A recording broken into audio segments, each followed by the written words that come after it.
What are Filipinos like? By Leon Maria Guerrero.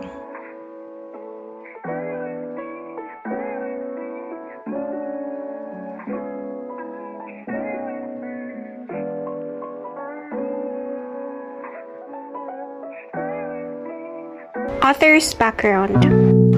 Leon Maria Guerrero y Francisco was born on March 24, 1915. He died on June 24, 1982. He's a lawyer, journalist, and diplomat born in Manila.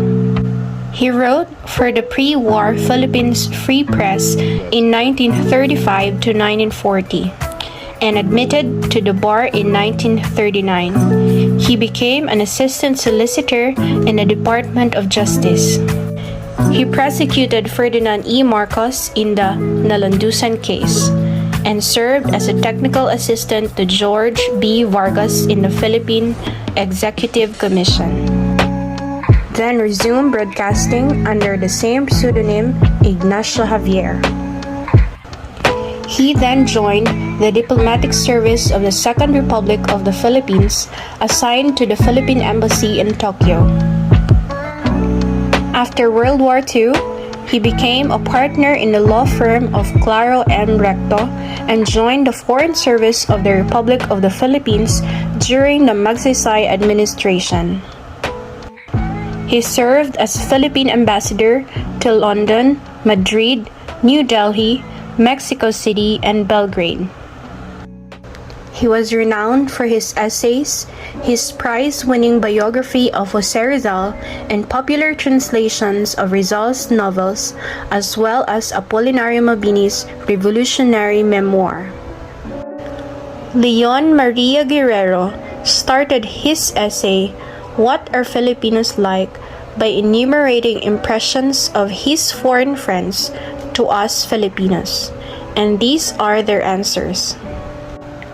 We Filipinos are good-natured, loyal, idealistic, sentimental, socially gracious even the lower classes, unwilling to accept responsibility, lacking in self-reliance, less hardworking than the Chinese, more intelligent than the Malays, imitative but less so than the Japanese, religious but not so mystical as the Indians, and in general, the most adaptable of all races in the Orient. He also reflects on how other nationalities of neighboring countries view Filipinos. Tai said we are pretentious. The Indonesians deplored our tendency to accept Western standards at their face value. Chinese thought we are improvident. Indians were shocked at the state of which the country was in. The Spaniards thought we were very like Spaniards. An American thought we were not American enough. A Frenchman remarked we were the only people in Asia with a sense of humor. Leon Maria Guerrero then proceeded to describing our national characteristic according to our history. He explained why we are notorious in lack of self-reliance. For more than 4 centuries of colonialism, we were not allowed to rely on ourselves. This also suggests for our unwillingness to accept responsibility. During this colonialism, our government was foreign.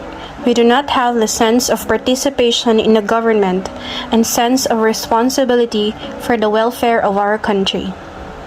Perhaps, for the long period of time, our government was ruled by aliens to our country.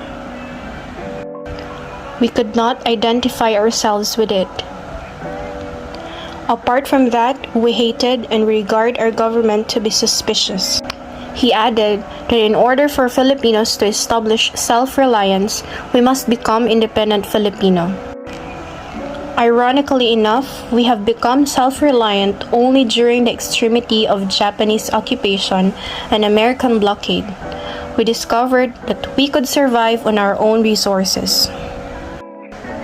However, Leon Maria Guerrero wrote that the lack of self-reliance shed by the Americans have nothing to do with colonialism.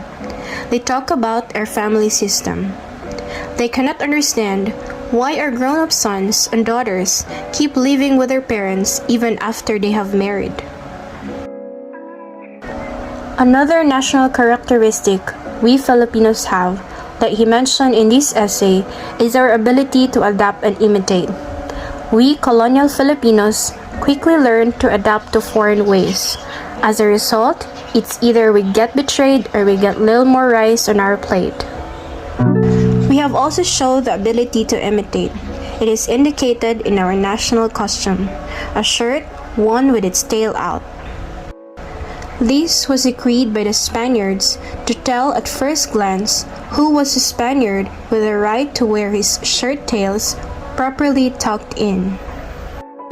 He ended this essay by saying that those Asians who complain that we Filipinos are excessively westernized forgot that we have nothing else left for us to be.